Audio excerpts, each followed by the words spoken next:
and a copy of this will be sent out to all registrants. And if you are, during the presentation, we ask you to stay on mute just because it helps with any weird background noises. But during the presentation, Sue Ann may ask you guys to come off of mute and ask questions. You can also always ask, type your questions in chat, and we'll make sure that we get those answered for you. So with that, I'm going to turn it over to Sue Ann Highland. Well, thank you so much for having me, everyone. I am so excited to be here with SSDA today. Just to give you a little bit of background about myself, I am an industrial organizational psychologist, also a retired curriculum director, principal, worked in federal programs, and over half of my career, I was blessed to be able to be in some of our most amazing rural school districts out here in Colorado. And actually grew up, for those of you in California, I grew up on Vandenberg Air Force Base. So nice to be back with some other California people today, and so excited to be here with you guys. I also am the managing director of one of what we call our studios with Meteor Education.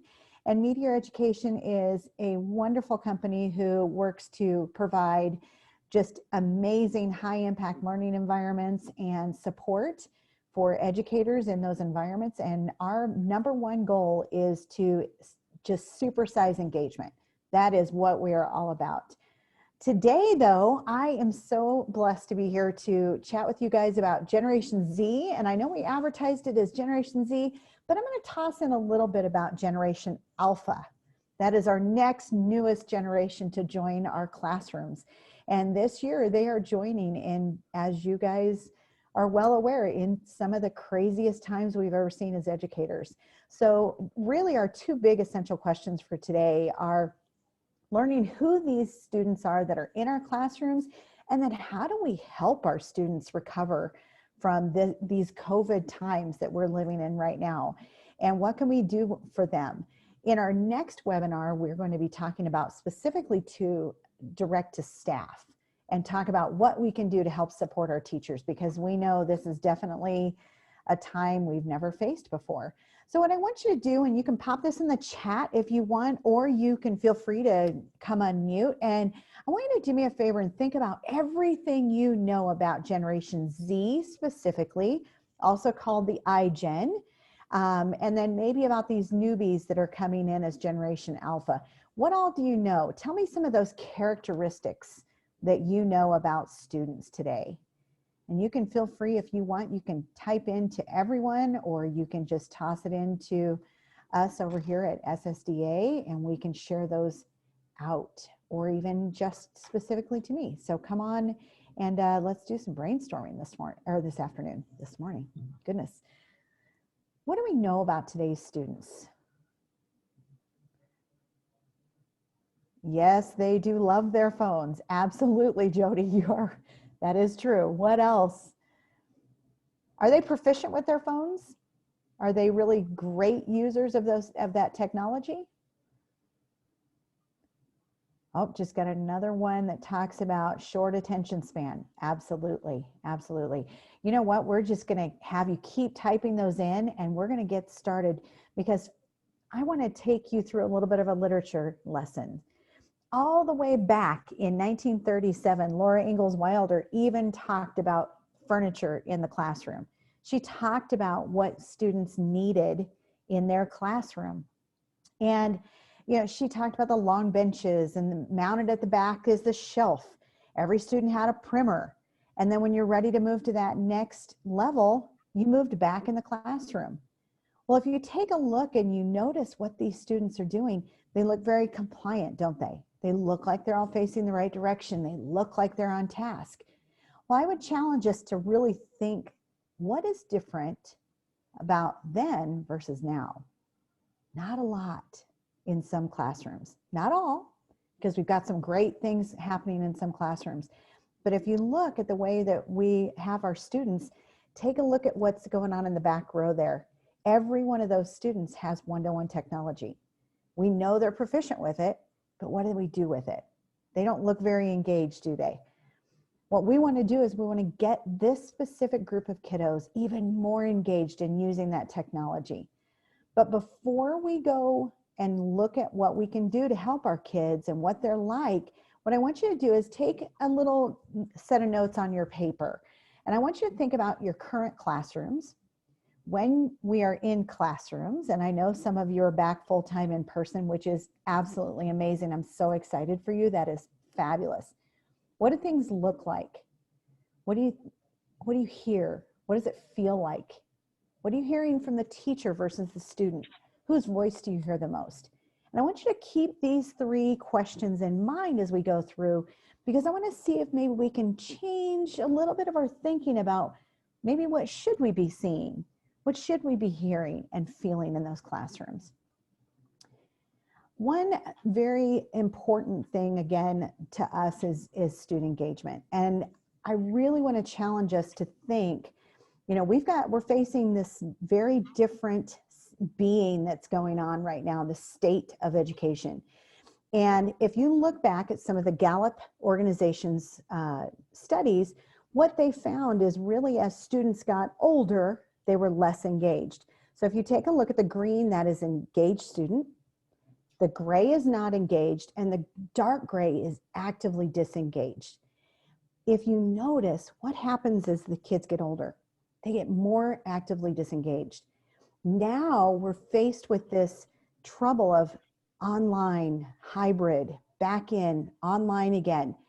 We've got to keep an eye on that engagement for students. We want to make sure that in every single forum that they are as engaged as possible. So in order to take a look at today, I always like to appreciate history and take a look maybe back at the past and see what the other generations used to say about past generations. So to be able to do that, what I've done is I've pulled in data from all of the generations prior to Gen Z and given you a little bit of that history. So if you start back at the GI generation, you know, they fought in World War II and moved into that Great Depression era with the silent generation. Those were the conformists, the civic instinct, that civic activists who really wanted to do well for their community. And I want you to watch, there is a column there called peak size. Watch what happens to that as we go throughout the generations. You're going to see some things go up and down. Then you've got the baby boomers. Of course, what does that do to peak size? That's the reason they got their name, is we have a lot more baby boomers out there. They were kind of the anti-war, the high loyalty to their children. They really were dedicated to the family unit. Then we come into that Generation X. The only reason they had their name is because they were the 10th generation in US history. They were kind of the in-between, or that sandwich generation. They were the ones who had workaholic parents. They were actually the first latchkey students. The other thing that we found, if you look at, again, that peak size, we had a huge drop in population. Generation X is actually the only generation in US history who has now seen 3 major economic declines. That's a very massive toll on a generation as a whole. And those of you who are Gen Xers, I won't make you raise your hand. I am definitely one of those. Those of us in that generation know we're overcomers. We know how to rebound from those types of situations. Then we have Generation Y that came up next. Very, very heavily scheduled. They're the ones that on the refrigerator had the pink, yellow, green, orange, blue, color-coded calendars. The really wonderful thing in this generation is we wanted to right the wrongs in the world. They are the largest in US history. They're very autonomous. And one thing they don't like is to be called a millennial. Why in the world do they not want to be called a millennial? Anybody know the answer to that one? Type that in the chat if you know the answer to that. Oh, and I love, someone just typed in that the last generation, the millennials, were more diverse than the previous generations. Absolutely. And that actually, we started to see that trend in Gen X, which was wonderful. Well, millennials, for those of you who maybe don't know, they don't like to be called millennials because guess what? Generations before actually kind of use that as a negative. Ooh, that's a millennial. So You know, we want to make sure that we appreciate everyone for who they are. And I absolutely love this graphic because this is just a really neat way to take a look. If you just look at the music devices alone, look where we've come from. We had the record players way back. And then look where we are now with the smart speakers. Today, you can say hello to the Alexa and play anything you want. Didn't have to be on your cassette. Anybody remember how to rewind cassettes? Stick it with a pencil and swirl it around. Kids today don't even know what rewinding a video is, rewinding a cassette. They don't understand that. If they don't like a song, they can say, skip it, Alexa, and go on to the next one. What a change in such a short time. How crazy is that? And if you look, World War II in that 1939 to 45 to now is not that many years. It's about every 10 to 15 years a generation turns over. So my goodness, have we come a long way, right? Now, what I've done, I want to focus on that Gen Z because Generation Alpha actually started, there's a little debate right now, anywhere from 2012 to 2016, that will actually start to sort itself out as Generation Alpha gets older. And we can really take a look at those markers as to where those habits, where those characteristics truly make a change. So I'm going to focus on Generation Z, or the iGen, who gets their name from the iPod, iPhone, iPad. The first and most important thing, in my opinion, is to really understand that this group of students has never lived in a world that has felt completely safe. And I really want you to think about that even when it comes to Generation Alpha, because they're entering our kindergartners are babies this school year, entered their school life during a worldwide crisis. That's something that no other generation can really talk about as an entire generation. I tell the story, I've got a 15-year-old left at home, and when she got ready to turn 13, I asked her, you know, honey, what do you want for your birthday? What are you most excited about? And she said, well, Mom, I can't wait to do this. And well, what do you mean? What is that? And of course, you get the teenage eye roll, and she said, Mom, I can't wait to do this. I said, okay, all right, come on, honey, explain to me what that means. And she said, you know, I can't wait to go through the airport and go in the big machine. I can't wait to be able to stand in the big machine because right now they make me go through the little kid machine. That makes me very sad and very, hurt that my kid has to grow up and she's the youngest and all she's known is always having to take your shoes off, always having to go through that. There are some of us in this room who even remember the time where your entire family could take you to the gate. You could take a 2-liter bottle of soda on the airplane with you if you wanted. When your family came to pick you up, they could all meet you right there when you came off the airplane. Our kids don't know that today. They are digital natives. They were born with an iPad in their hands. They understand how to use technology. One of the biggest issues with technology, though, is that they are less focused and have a smaller attention span.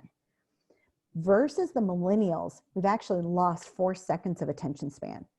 So one of our biggest jobs as educators is really being able to focus those students, being able to say to them, okay, this is how you stay on a task even longer. I loved the last bullet on Generation Alpha as far as being independent. And you'll find that Gen Z students, if you have, if you're in the classroom or if you're around students on a daily basis, they are extremely independent. One big key and one big change that we're going to have to really consider when it comes to literature, when it comes to reading, is they would much rather watch a video summary over reading an entire book or an article. So we've really got to think about how do we want to approach that. Another wonderful thing is that they can make that switch from work to play very quickly. Again, that independence. Now, oftentimes that comes across as a challenger. maybe even as a negative, because sometimes students are going to ask you, they're going to say why. They want to know the reasons behind their learning, setting that context and understanding, this is really why we're doing this. They are extremely huge entrepreneurs. Just so you get kind of a big picture of that, we've got about 81 million Gen Zers right now, 71 million. That number again is still a little up in the air. 13% of students who are in school right now who are Gen Zers already own their own business. 76% of those students want to create jobs from their hobbies. Put a guess in that chat. Let's see how many of you can guess this. How many of you can guess what the number one hobby is that students want to make into a career or a job in the future? Let's see if you guys can guess that. And feel free, come off of mute and feel free. Oh, gaming. Good guess, Jody. Good guess. Anybody else? What else do you think they might want to do from their hobbies? What's really big right now on their phones? Coding, YouTube. Oh, you guys are good. Apps and influencer. Brianne, you nailed it. 3 years ago, it would have been becoming a YouTube star. Today, the number one hobby that students want to become and want to do as a job is become an influencer. The Kylie Jenners of the world. Being able to get on your phone and go, yes, I really love this shampoo. Why don't you guys try this shampoo and get paid for it? I don't know about you. I don't really want anybody, who cares what kind of shampoo I'm using? They are so individual in that way. They love that opportunity. They are big risk takers, but cautious risk takers. Very interesting generation. Again, unlike anyone else. They are global thinkers. When you talk to students, especially when you talk to the middle school, high school students right now, if you notice what happened during the beginning of the pandemic and the early times when we were on that initial quarantine lockdown, so many students were asking why. I don't understand. Why is it, it's all the way in Europe. Why do we care? They're wanting to know that connection, and they're very much picking up, trying to figure out solutions. Well, they're doing this over here. Why aren't they doing this? And really trying to make sense. That is a very big burden for kids to really bear. I don't know how many of you have talked to students directly about how they've felt throughout this process, but the kids that I've spoken to really almost bear the weight of the quarantine and bear the weight of COVID-19 personally. It's so interesting because they're such realists and so down to earth and so self-aware that they really don't understand why we've had to do this. They want to be able to make that contact. And it's very interesting to me. I have really found that a lot of students, even though they are so into their devices and so connected, they really are longing for that connection in person. So as much as, we all want to say that they're on their phones. Oh my gosh, they're on their phones all the time. I get that. My 15-year-old is for sure. It's been interesting to watch them make that shift to wanting that in-person connection. And one of the biggest things that I love about this generation is they are extremely transparent. They can see right through someone who's not authentic. And I love that about them.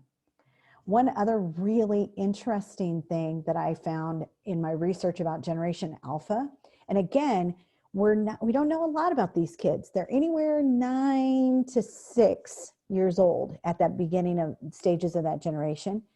Their learning styles are starting to switch.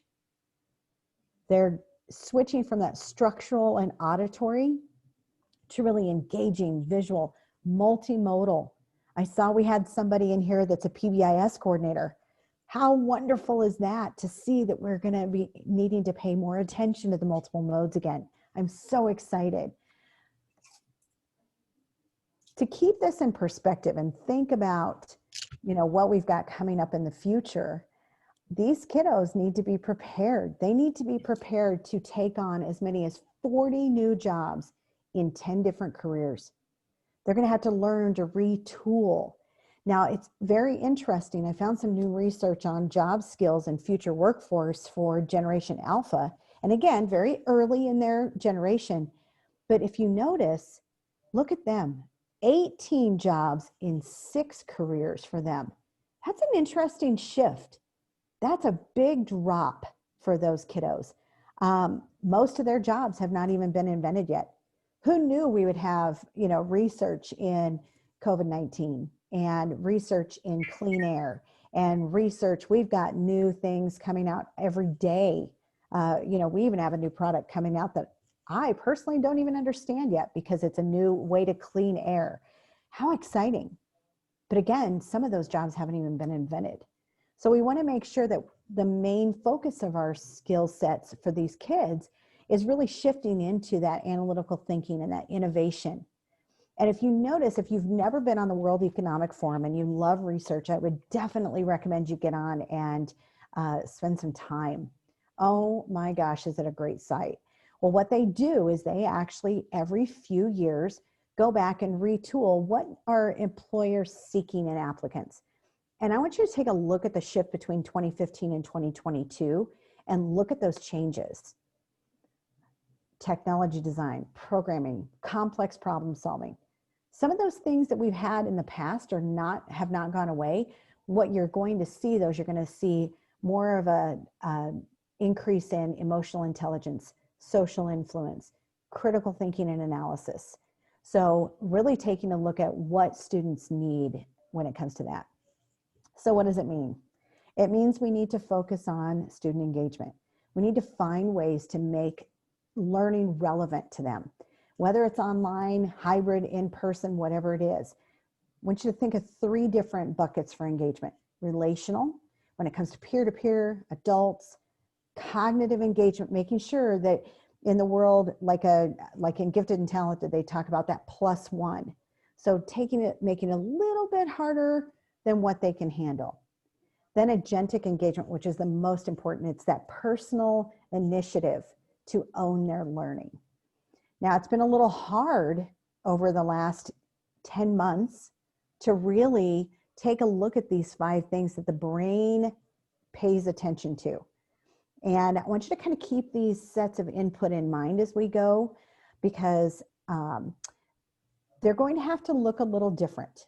So let's talk about, in that modern school, when we know we need proximity, relationships, we need to be able to, encourage students to take risks and produce language.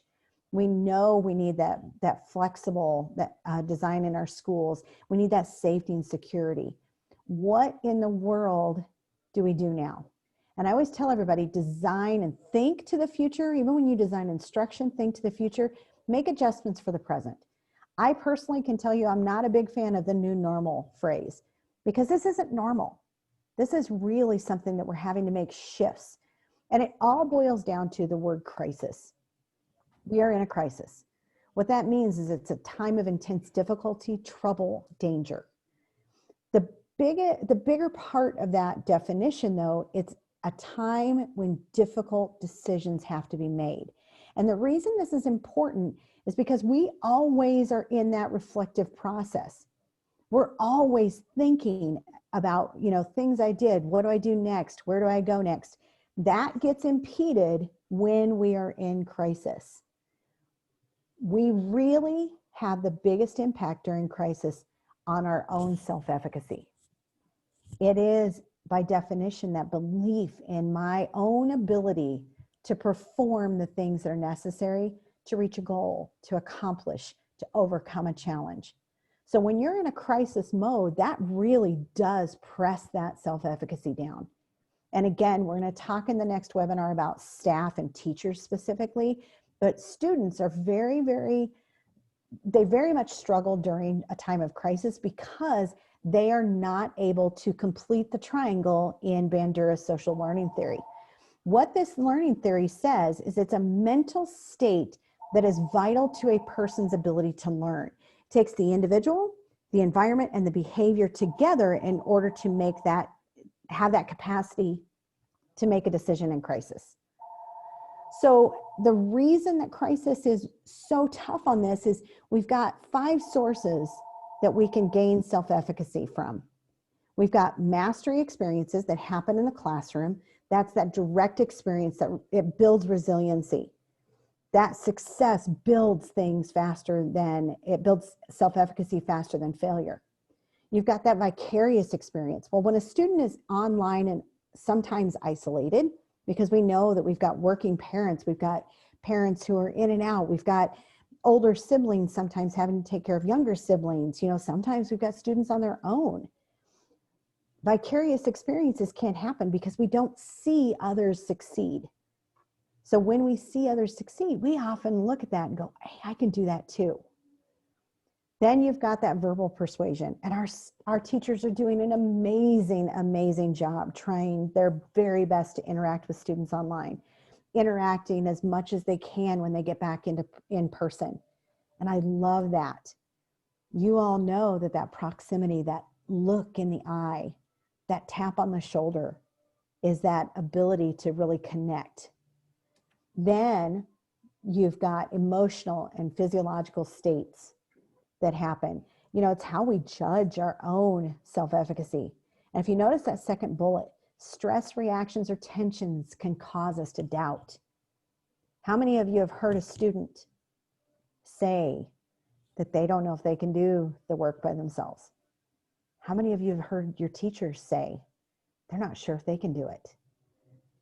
And we've lost a lot of teachers in this last 10 months to the profession.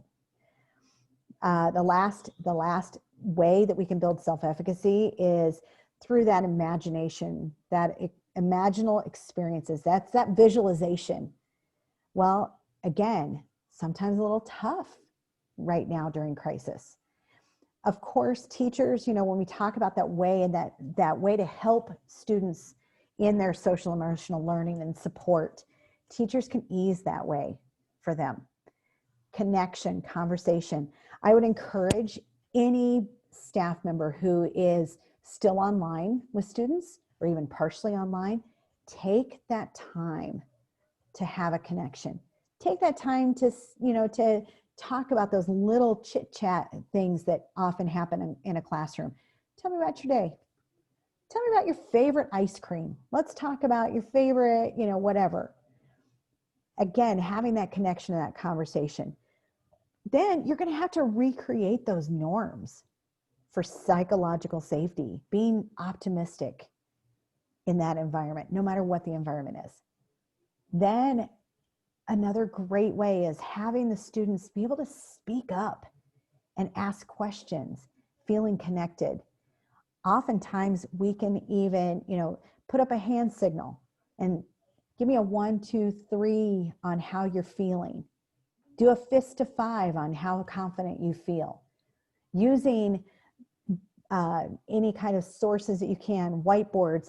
I love the idea of having small whiteboards in a classroom. Even if you're socially distant, you can actually take small whiteboards and have students send airmail to their classmates across the room. Can't get up and mingle, but how can we pair up and share an answer across the room with a partner?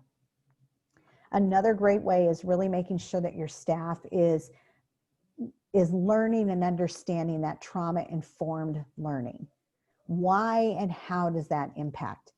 And then again, we all know that it takes one connected adult in a school to help build that resiliency. One.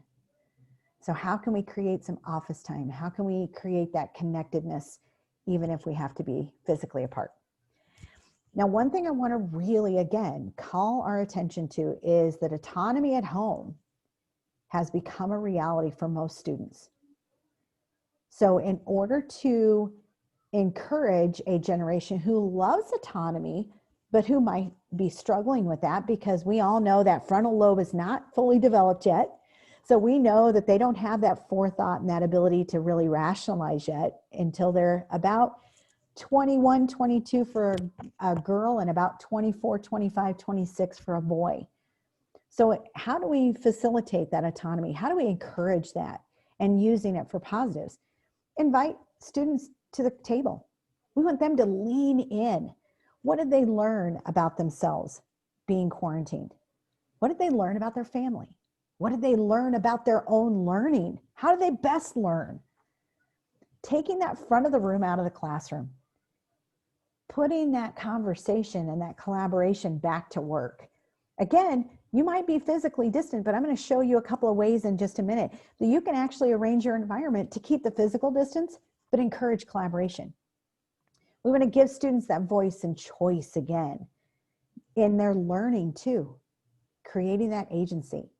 We want to share vulnerabilities, concerns. It might need to be through, small notes. It might need to be through an email that they send. It might even be through a software system like Rhythm. We've got access to a really great computer software called Rhythm.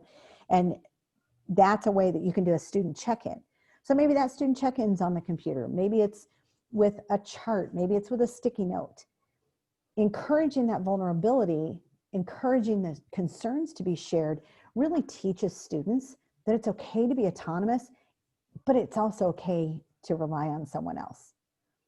So we're going to really be moving learning, and what our students need right now more than anything is that movement into a deep learning state, building the inquiry, really making sure that they connect meaningful learning to a student interest, to student voice. Again, really making sure that that teacher becomes the connector. They are the amplifier of learning. We want to make sure again that we are not forgetting these different these different important characteristics in social emotional learning. Relationships are important. Decision making is important. Self-awareness is important. So the CASEL, several of you I know use the CASEL standards in your social emotional curriculum. They're amazing. I would encourage you to dig into those and really get your staff aware of those, because that will help you to understand and help them to understand why in self-awareness it still takes collaboration and citizenship. Why in the world, when I'm doing responsible decision making, does that take creativity? Well, it takes creativity because sometimes the answer is not in front of us. We have to come up with a new answer. We can see that through all of this COVID craziness. Some of the things I really want you to think about when you're thinking about your classrooms as you come back. Of course, physical safety. When you think about mobility, I want you to think about those multiple modalities. Flexible instruction. Sometimes our instruction is not going to be able to, look the same way. How can we modify things to be able to reach every learner? We want to talk about, again, integrated technology. I have been so impressed with school districts all across our nation who have really just jumped on technology. They are using things in the classroom that they've never used before. And I'm so proud of our teachers. When you are back in that classroom, I want you, again, these arrangements that I'm going to show you are encouraging collaboration, encouraging that eye contact. One of the biggest things that we're missing within all of the COVID restrictions and all of the guidelines is we're missing the ability to read the nonverbals. When you're on Zoom, more than likely you're only going to see chest up, unless you're like me and you talk with your hands. You're really not going to see a lot of those small movements. The brain really cannot take input on a Zoom call, for example, of more than about 5 to 6, maybe 7 people at most. The reason they can't is because the picture gets so small that it's hard to read a facial expression. And we know some students don't even turn their picture and their video on. So you can't read what's going on their face. You can't read the body language. You know, someone comes in and they're slouched all the time. They're always sitting on their hand. We know that that's something that's not quite right with them. And we need to check in if we're in the classroom. We can see those little heads that go down. We can see the body language. We can tell if someone's hungry, if they're tired. We can't always see that when it's on video. So we're not getting that input. And 70 to 80% of how we interact with someone is nonverbal. So that's tough. So I want to encourage you, when you get back into that classroom setting, if you're already there, I'm, again, so excited for you. I would encourage you to evaluate your classrooms. Take a look at how can I sit students 6 feet apart. If you look at this upper arrangement of 4 up here, they're 6 feet apart, but they're facing one another. Students can come in with their mask on, but they can still be talking across. They can still be collaborating. They can't necessarily write on a big sheet of poster paper to do a gallery walk, but why not use our technology and see if we can write things down and then post them on a board?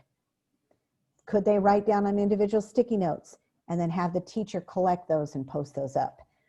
So again, take a look at that arrangement. We've got another one that again encourages the furniture that you already have in your classroom. How do I rearrange them? How do I use maybe some bookcases as some natural dividers so students understand traffic flow? I can still pull a small group of students back, maybe to work back at the horseshoe table. And again, encourage that collaboration and that eye-to-eye, kind of sort of knee to knee, not quite there, 6 feet away, knee to knee. Again, another way to encourage collaboration. We've got some groups of 4 that are facing one another. By doing this and allowing students to still face each other, we're able to get them interacting. We're able to get them excited about learning again. Some of the questions that I would encourage you to ask yourselves and your staff as you go through these changes are these 4 questions. What are some of the things that are being asked? What terms are we using that are still important, but maybe the answers are different? And I had someone we were talking about and planning for their return to school. And they said, well, what do you mean by that? And I said, well, talk about engagement. Engagement has to look different. It can't be the high fives and the small cheers that we used to do where shake your partner's hand and say thank you. How can we air five now? How can we do a cheer in a different way? How can we be interactive? It can't be stand up, hand up, pair up, but it can be hand up, stand up, and pair up with a person 6 feet away from me. I can still talk. I can still chat. I can still get that up and down movement. That brain needs that oxygen. So how can I get them to move just in place? That answer is a little different when we're looking at engagement. The second question is, what were some of the questions that we were asking before? And now we have to shift because, oh my gosh, they've been affirmed. They've been accelerated.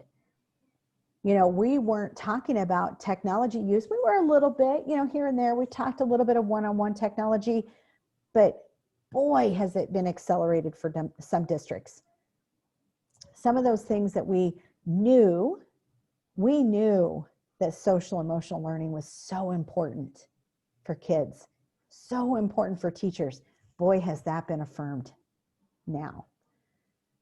Then that third question, why are some students more comfortable online? And what do we need to do differently for them to engage them in school?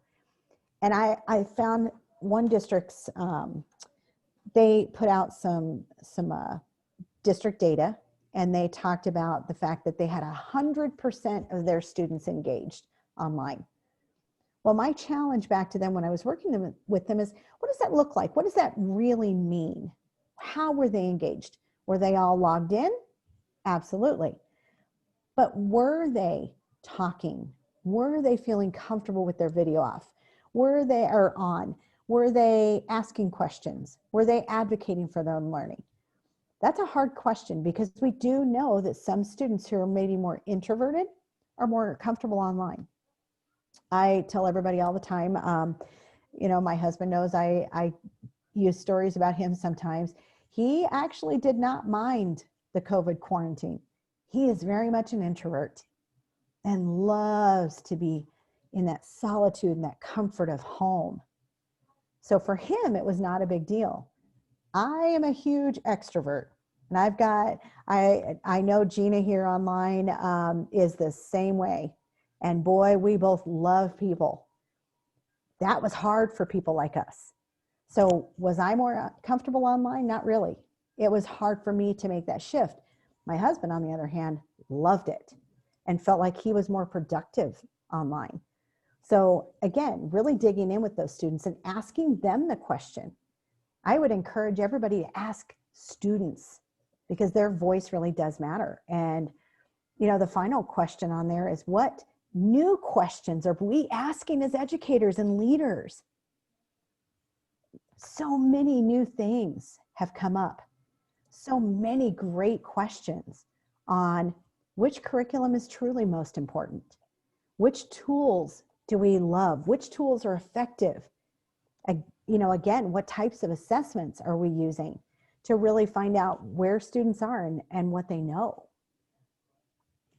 These are some really interesting, and you're going to get this PowerPoint. So I would encourage you to sit down with your leadership, sit down with your board, and ask them those questions. Ask parents in the community and ask students, because education, we may have a hard time going back to the stand and deliver kind of methodology again. So again, just being bold and brave to ask those questions. Before I get to this final question or this final slide, I just want to ask if are there any questions? I loved, Jody, I just saw your question. Does socioeconomics affect self-efficacy? Well, there's a lot of different research out there, Jody, actually. You'll find some research that says, no, it doesn't, because you will find some students who have the highest belief in themselves, but sometimes that comes down to who are they connected with in school? Who do they have as great influences in their life?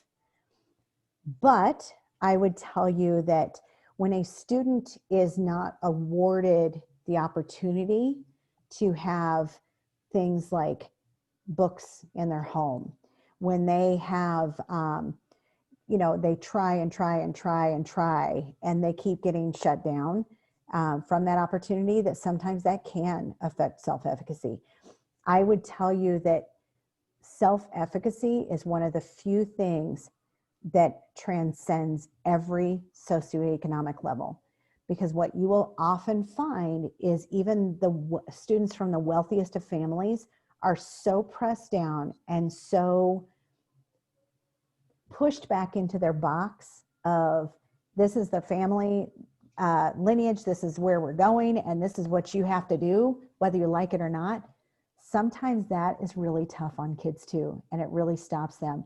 What if, you know, you've got a student like that from a super high socioeconomic status? Maybe they've even got a mom who's a doctor and a dad who's an engineer, and maybe they love the arts.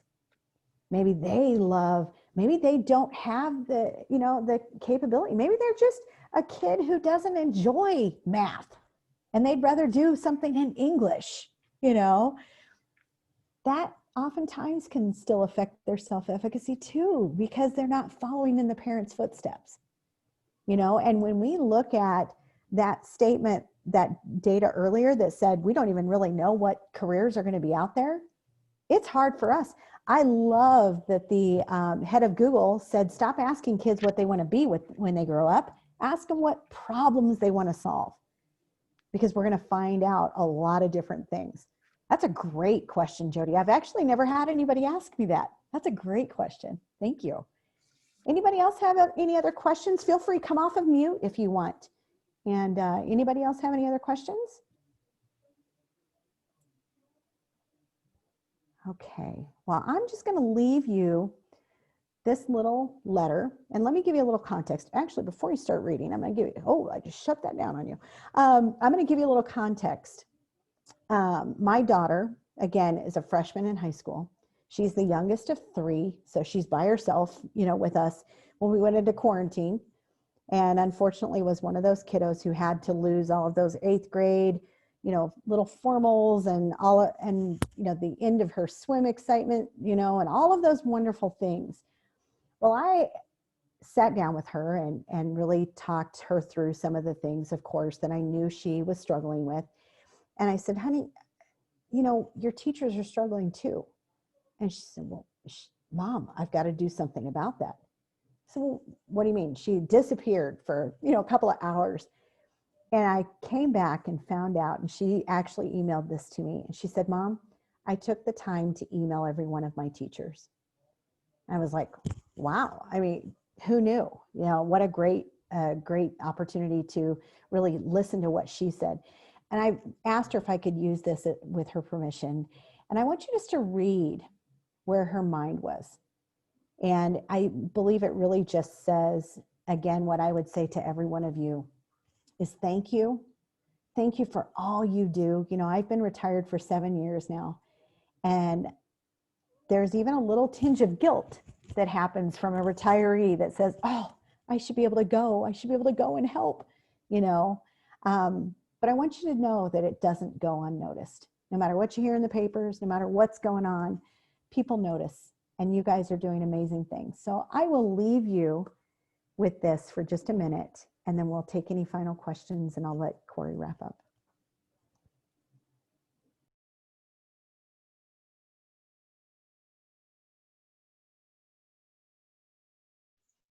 And feel free to come off mute if you want to ask a final question to Sue Ann.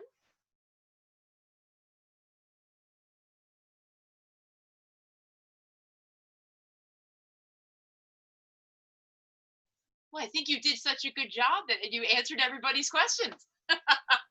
Thank you. Thank you. And feel free, you know, if you've got any questions at all, my contact information is at the very end of the presentation that you guys will get. I am here for you by phone, by email. Feel free to text me. Just make sure you know I know who you are. And we are here to help. I would encourage you to come to the next one. We're going to talk really about how adults have been dealing with this and what strategies that you can help put into place for them to help support them. So thank you guys so much for being here today. We appreciate you. Our students appreciate you. And I'm so thankful that SSDA is getting you guys as many resources as they can. So thank you all so very much. Thank you for what you do. And I appreciate all the questions and comments today. Wonderful. Well, thank you so much, Sue Ann, for doing such a great job and a wonderful presentation. And thank you to everyone who made time out of their busy schedules to come to this webinar today. As Sue Ann mentioned, we will be doing a second webinar on February 1st. So when I send out the link to the recording of this, along with a copy of Sue Ann's presentation, I will include a registration link for that as well, in case you haven't had a chance to sign up for it yet. But we hope to see you all there. Thank you all so much and have a great rest of your day.